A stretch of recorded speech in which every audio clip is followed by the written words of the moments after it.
Hello and welcome to Abenteuer und Allrad, the largest off-road RV event in the world. We have here a very unusual Mercedes Sprinter 4x4 conversion, and as you can see with the things that are sticking out at the back, it's got a lot of space for the driver. But before we do anything else, this is a Mercedes Sprinter, but where is the sliding door? Look at this.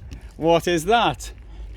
They've taken the sliding door out and put this in its place. Now, isn't that more unusual? Let's now have a look inside. Well, first of all, I want to show you the shower here. So the shower units here, I've got my assistant here to help. So the shower comes up like that, and you're probably thinking that's not much room in there. By the way, the toilet hasn't gone in yet, but there will be a toilet in there as well. So how come there's so little space in the shower? Well, let's see how the shower comes out. So the shower will come out, and so a demonstration here. Yes. Now this idea here isn't absolutely original, because it has been done in some Americans. A friend of mine had a US Volkswagen where it had something like this. So, but what this does now is it gives all of that extra space inside, and below we've got what would be the shower tray. On the top we've got where the toilet would go, or will go I should say, and so that gives you all of that extra space inside to play with. And that's so what also we can do with this, okay, if we can close the door now, we'll put it back so it goes back like that, and at the top it's secured, and the floor goes back as well. And it's... That's great. So what we'll do now is we'll have a look at the back, and what is really outstanding here is thanks to these extensions at either side. Now I was using the wrong word for the extensions and I've forgotten what the technical word is now in English, but never mind. But this bed is 207 centimeters in length, so that will really suit anybody who is particularly tall. Now as this is a 4x4 off-road event, these things seem to be all the rage these days, so they've gone in there.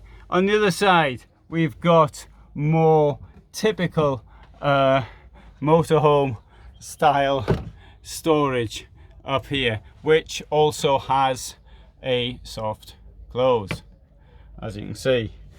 Bench down here as well. Now Storerooms. With, oh, so yeah, of course there's storage behind and under it as well. Also on the Other side as well.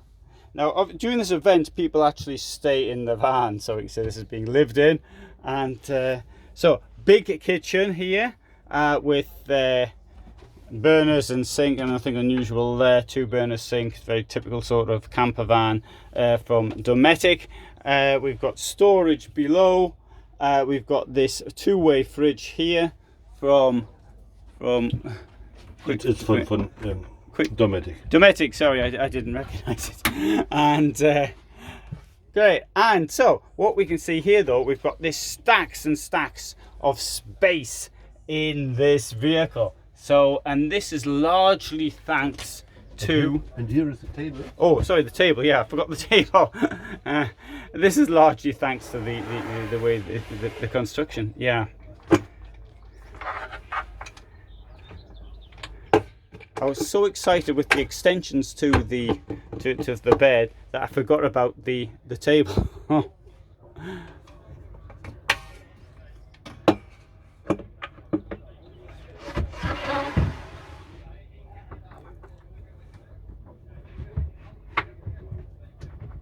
It's safe.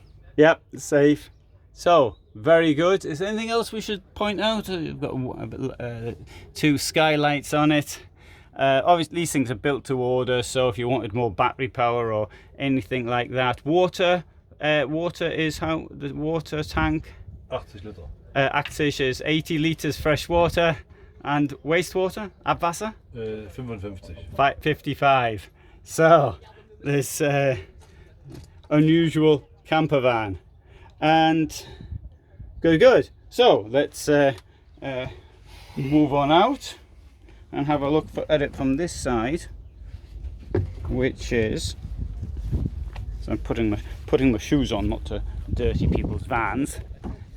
I'd like to show this, though, actually, this thing here, the way this comes out. Now, there's a number of companies that do things like this. The thing is like this. On this side, when you've got a sliding door, you cannot have it coming out as much as this. This is what, about 20 centimeters coming out. Now, if the door is sliding, you can put it on there, but it won't come out anything like that. On the other side, yes, it won't make any difference. But on this side, if you've got a sliding door, the door has nowhere to slide. Good. So there you go, we've got a ladder if you want to sit on the roof, dometic awning, and now come round here. So we have there the company, which is from tsbuskamp.de from Leipzig, or near Leipzig. If you want something like this, you're going to be looking at 235,000 euros, and obviously manufactured to order. So if you wanted something a bit out of the ordinary, then you would get it. Okay, great. So hope you found that of interest. Thanks very much for watching. All the best from me in Bad Kissingen, Germany.